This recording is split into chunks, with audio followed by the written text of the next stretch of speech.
시더라. 오케이.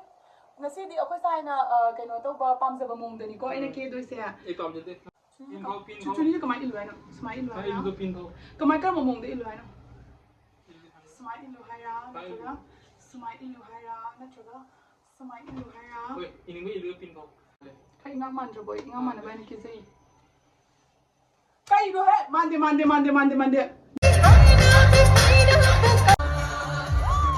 Oi machagi ahanba gift ni do Hello everyone, I'm from my channel that I'm not free. Ado miyang ngasi se ako gi party le bako dugi lotion dito yung masak sa tam tiyo no. Aduga ngasi get ready with us tawsi ako sa ako bani ga ay na set pa firon ting do. Mangonda hanga ngasi magi according magi pam sa bumong do ino lotion dito ni masak sa kami mo mali no do zi.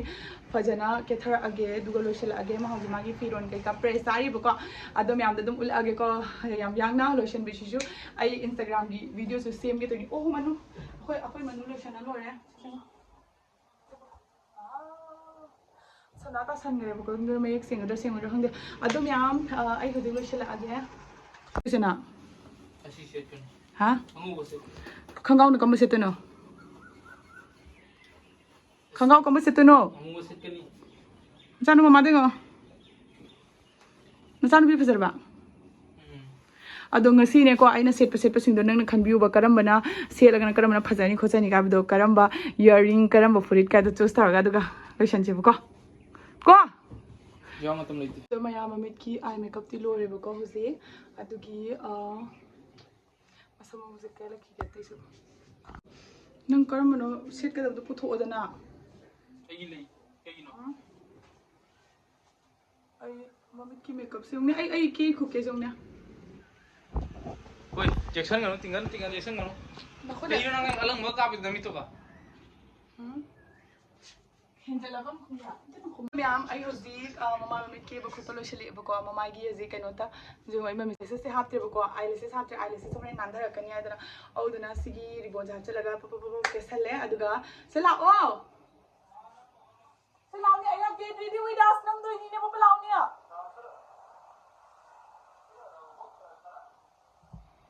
I mummy चो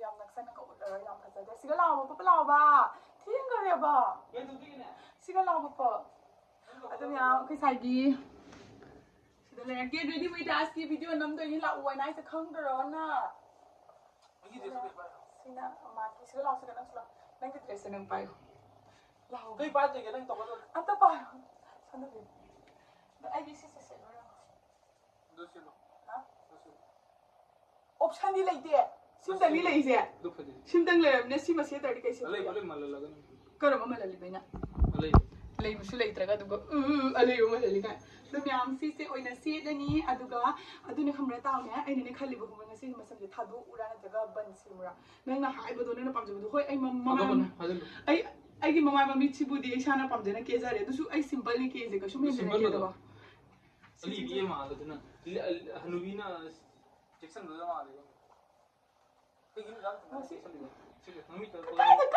na uri nung dang pagi ni namin uroy ni uri hindi masagto. Langi kayo namin. Nung lam na pamagpada, masin na pito asam gitu niya di. May day.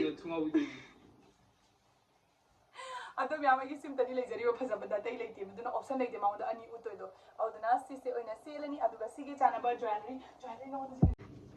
Do miya am sige nga. Ino kaya ang chawo sige ra. Sisi malay ko. Then ay lisa laga nung ano yung udlag. Siya yung paksa diba ay mamay chawo ba nina. Kamu na pa. Tagad lang mo hinggang sino. Kamu na. Nakadawa ay nung option hindi ko. Ayaw si Pretty na lore. Nagsu Pretty lo. Hay na ba dyan mataw tayo po? Ang hika ka ba nilo? Ay ko nakari ko. Luka? Macha, say chaga. Ano? Kapag ka mo manana kasi ba? Ha? Sisiga? Achok ba maga macha maga? Achok ba maga? Mama sigaw nito. Aman, kasama si Toro. Si Toro na. Okay. Ngasi di ako sana kaino to ba pamjaba mongdani ko aina ke doise ए पamjate nami tulun na mayo kai do ge mama so ba jise misang na keno kai nya umuji ken umuta min misang ni misang da amu thong na bro mamita sila thoro na Parang juta kita ko nuko ngasi di pura lai hori mandala da ngasi di ko sai gi pamjaba mawongda kirga satuini baw oi oi ting tau no kari ki operating no ai masa khuti jam eno mang ya ibon nang ne aina harau ne khungaba te naw illusion baje phajana hapchage phajana professional type ta kain khan baje chakhat ta bananga oi de jin ke ba de hite kening ni kai mun ai muke ba ba dunia se lai pote sak thi ra ba isu makeup sine kam phaja le ne kam phaja wow pai bi ma dan na chha da na du tu bi lo chali ja kai chha ge strainer du na ai masam de kara bana phaja haro ma hadalu ma masam kai gi hadalu hado ko phel de ra ai na khali ba ko kitang khak lo ra ga na sas ma ta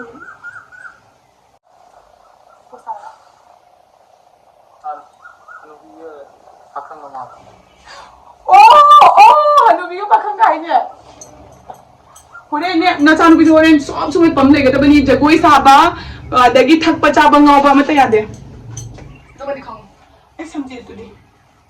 Sabra ina siya.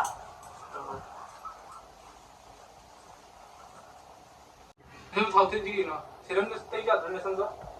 Yang kang kay tayo na san ko. Siram tayo siya na.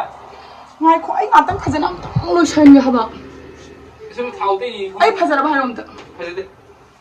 Ngasi nang na pamjaba mo be ki je phajada bra.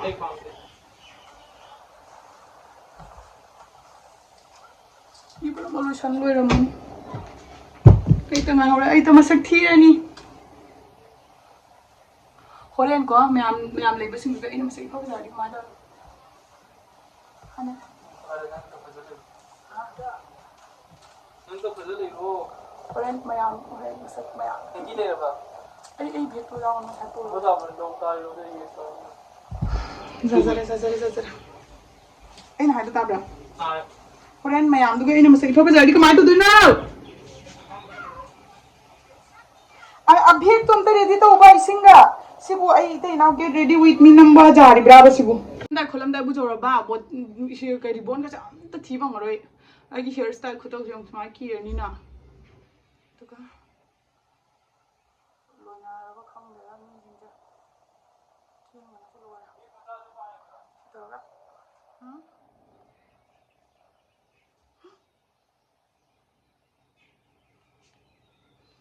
Wow करी photo मैं बीच चावल लो तो नहीं वही style कर रहा है हां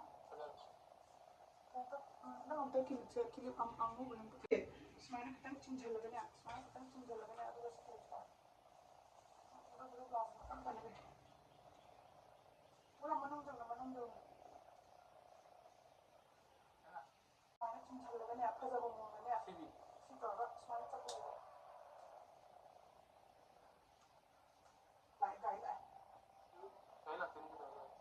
lại lại như ở quê cái mà mang cái hàng chỉ vào cái nó mang được không là đấy cái người ta không được đấy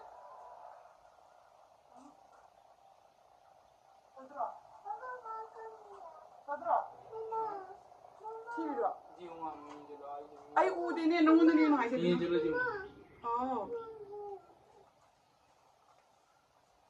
chắc là con đã bây giờ bạn thì nên rồi chứ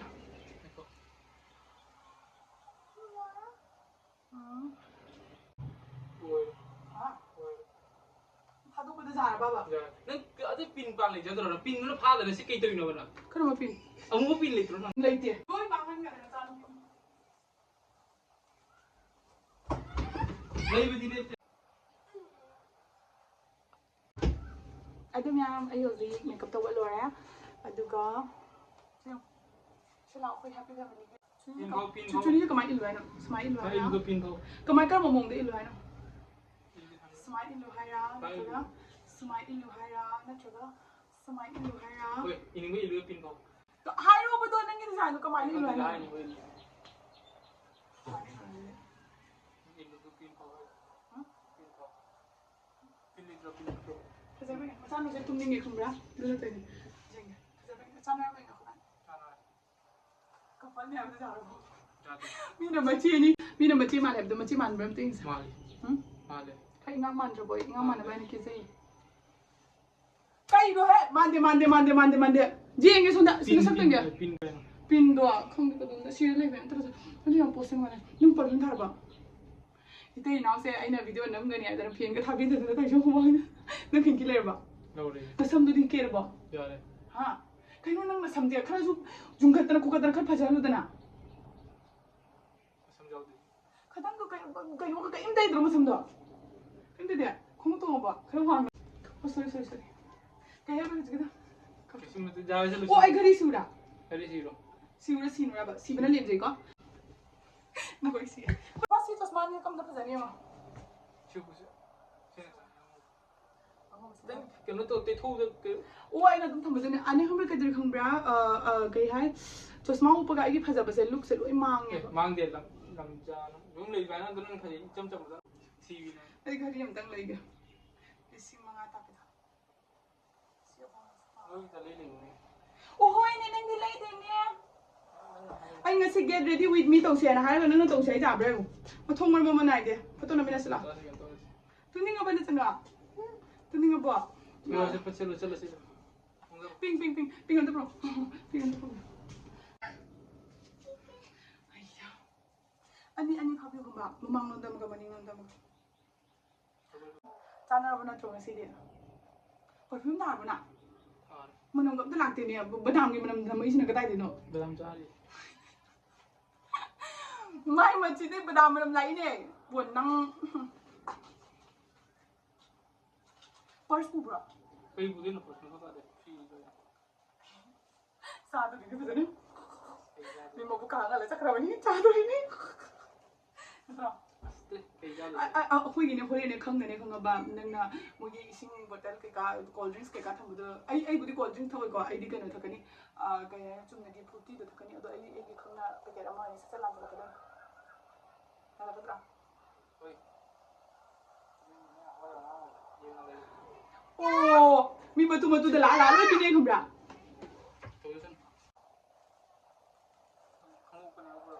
Adam ya okay si party da chat tore aduga ngasi di aina mai gi ko mani sana na bedam tena white color gi short le bi ni ko aduga khazabani ko ma white color sa tuje from limzabani ko hara zai bu do ya horen ada chalega kamai da usi yang halake aduga Instagram da reels same gap to post post se la thumbnail adam ya bye bye na chalega jeng lagi चलो मन खतम से चला Bye chingman. बो project मपम जाओगे हो रहा है कि हाँ यार दीदी ऐसे नहीं है अंदर जाके देखना आ सकती हूँ कि नहीं पता नहीं ऐसे ले एंट्री गेट से जो हैश इंडिया की मचू नहीं तो उसे कोई जिम्मे नहीं चंगे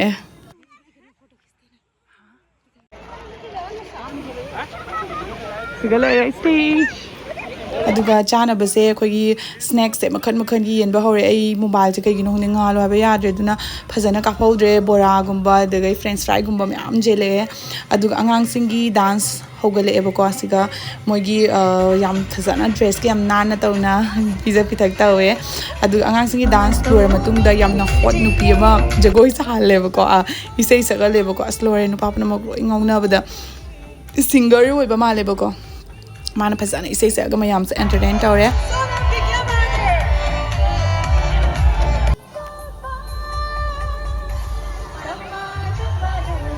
ꯑꯩꯁꯨ ꯌꯥꯝ ꯁꯥꯊꯤꯅ ꯏꯟꯖꯣꯏ ꯇꯧꯔꯛꯑꯦ ꯍꯥꯏꯇꯥꯔꯦ ꯌꯥꯝ ꯁꯥꯊꯤꯅ ꯅꯨꯡꯉꯥꯏ ꯍꯟꯗꯛꯀꯤ ꯄ꯭ꯔꯣꯒ꯭ꯔꯥꯝꯁꯤꯗꯤ ꯑꯩꯈꯣꯏ ꯁꯤꯁꯦ ꯆꯍꯤꯗ ꯑꯃꯨꯛ ꯇꯧꯋꯦ ꯃꯃꯥꯡꯒꯤ ꯆꯍꯤꯗꯁꯨ ꯑꯃꯨꯛ ꯇꯧꯈꯤꯕꯅꯦꯕꯀꯣ ꯍꯟꯗꯛꯅ ꯑꯃꯨꯛ ꯆꯍꯤꯗ ꯑꯃꯨꯛꯇꯣ ꯅꯨꯄꯤꯁꯤꯅ ꯁꯥꯊꯤꯅ ꯃꯤ ꯄꯨꯝꯅꯃꯛꯁꯦ ꯂꯣꯏꯅ ꯉꯥꯎꯍꯟꯈ꯭ꯔꯦ ꯍꯥꯏꯇꯥꯔꯦ ꯗ꯭ꯔꯦꯁꯀꯁꯦ एकदम ꯃꯩꯈꯨ ꯇꯥꯔꯦ ꯅꯨꯄꯥ ꯄꯨꯝꯅꯃꯛ ꯂꯣꯏꯅ एकदम ꯑꯗꯨꯒ ꯁꯤꯒꯩꯁꯤꯒ आर्मी ꯀꯥꯡꯕꯨꯁꯤꯡꯅꯦꯕꯀꯣ ꯃꯣꯏ ꯗꯥꯟꯁ ꯇꯧꯕ ꯍꯧꯔꯦ ꯑꯗꯨꯒ ꯁꯤꯒ ꯑꯅꯤꯈꯛꯁꯤꯅ ꯇꯧꯔꯤꯁꯦ ꯌꯦꯡꯉꯣ ꯅꯣꯛꯃꯟꯗꯅ ꯁꯤꯕꯩ ꯋꯥꯅꯤ ꯃꯣꯏꯁꯨ ꯀꯟꯅ ꯗꯥꯟꯁꯀ ꯇꯧꯔꯦꯕ ꯈꯪꯕ꯭ꯔꯥ ꯃꯣꯏꯁꯦ ꯅꯧꯅ ꯆꯪꯉꯛꯄ ꯀꯥꯡꯕꯨꯗꯨꯅꯦꯕ ꯑꯉꯥꯡꯁꯤꯡꯅꯤ ꯑꯗꯨꯒ ꯑꯩꯈꯣꯏꯒꯤ ꯏꯆꯥꯅꯨꯄꯤꯁꯤꯁꯨ ꯃꯌꯥꯝ ꯖꯒꯣꯏ ꯁꯥꯟꯅꯕꯁꯤꯒ ꯆꯠꯂꯒ ꯃꯥꯁꯨ ꯀꯟꯅ ꯁꯥꯔꯦ ꯁꯤꯒ ꯔꯦꯗ ꯀꯂꯔꯒꯤ ꯁꯦꯠꯂꯤꯁꯤꯅꯦꯕꯀꯣ ꯃꯥ ꯆꯪꯉꯒ ꯀꯟꯅ ꯁꯥꯏ ꯃꯥ ꯗꯥꯟꯁ ꯀ꯭ꯂꯥꯁꯇ ꯌꯥꯎꯕꯅꯤ ꯑꯗꯣ ꯑꯩꯈꯣꯏ ꯃꯆꯥꯒꯤꯁꯦ ꯃꯥꯔꯛꯇꯣ ꯄꯤꯛꯃꯜꯂꯦ ꯍꯥꯏꯅ ꯌꯥꯎꯍꯟꯗ꯭ꯔꯦ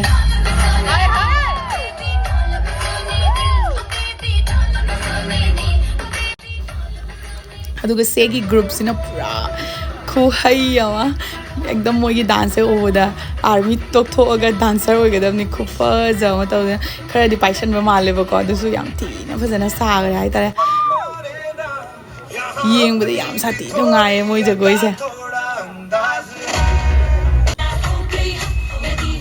अदुगा अंगांसिंगी डांस स्टेप अमा अनि अहुम दुमाय तौरगा मथंग मथंग तौहल्ले अदुगा सिना लास्ट स्टेप ओइरेबको दुम अइना मेमोरी गी मतेक मतेक याहोनबने अदुगा सिगा इंगांसिंग पुनमक्से गिफ्ट पीदोइनी हाय दुगा खोय मचासे जगोय यामना साबा पामबगी मोइगी अचौबदुनसु मासे ग्रुप ते यावरगा याम पिकमली फिरोनसु मागी लेइत्री हायदना यावहंदबनेबा दो मोय अचौबदुना पुखटलगा मासु प्राइज पीहनगनी हायना पुखटले दुगा डांस तौबा अंगांसिंग पुनमक लोइना प्राइज अमम पीदोरे खोय मचासे कै खंगजपोते को मागी लाइफ की आहान बने प्राइज फंगदोरी कै तौदोनो खंगदे मासु पुखटले मासु पंगचोंग चोंगिसे जगोयगा सादना दुगा सिगा नाक्ता लाए दुगा अंगांसिंगी एंटरटेन ओइनबगी मैजिक मचा अमसु तौरे अदुगा जिंगनी मिसिंजे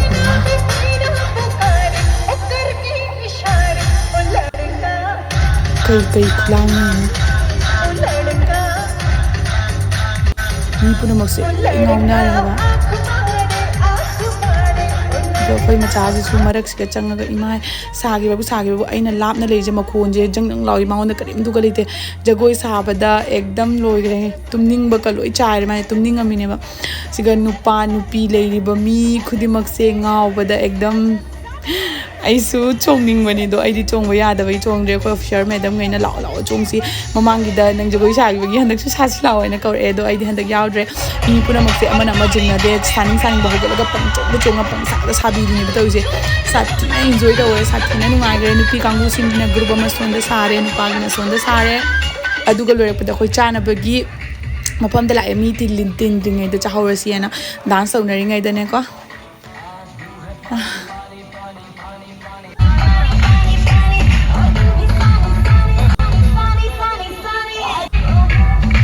अदुगा चानबसिना लाइन लेपगा अममता नसाना साना लौजदोइने अदुदुगी लाइन लेपगा अखोइसे अममम लौबगी ngai लेरे हिंजांग सिसिदी कई नोदी खंगद्रेबको दुना हंगंग इन लौबनी दु मतंग दुगदी वीडियो से नंबंगमद्रे खुत्ता मोबाइल पाइबदु नुंगाइत्रेबको अदुम अममता लौदोइनिने कोसाइना फजना तेथो खुतो पिरे प्लेट कई कदो दुगा सिगलेरे मथेन सिंग लोरे रोजगुला से कोई मचाई अमगनी को दुगा इन चाक खतंग पर ओ कोई मचा पिजबगी ना माक चाक लौरुरगा लाए नो इन चाक लौ थारुरिनि पापड़ जो चानिंगी पापड़ जोइना पापड़ दि फंगक्तरेबा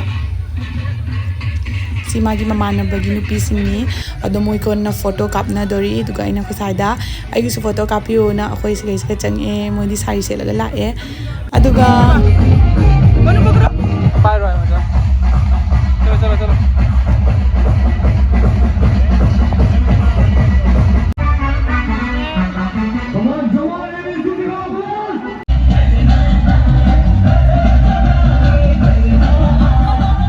प्रोग्राम लोरे अखोय युमदा हल्ले अखोय मचागी अहानबा गिफ्ट नि दो हांगदो के तर मपासिना नंगदंगे हांगदो मिजोंग सिसे मागी इचानुपीगी अहानबा फंगजरकपा गिफ्ट नि म्याम मनुंग देसे कइनो येंगहलके का अखोय मचाई फंगइसे सिसिनी हांगदोबदा सी ओइरमे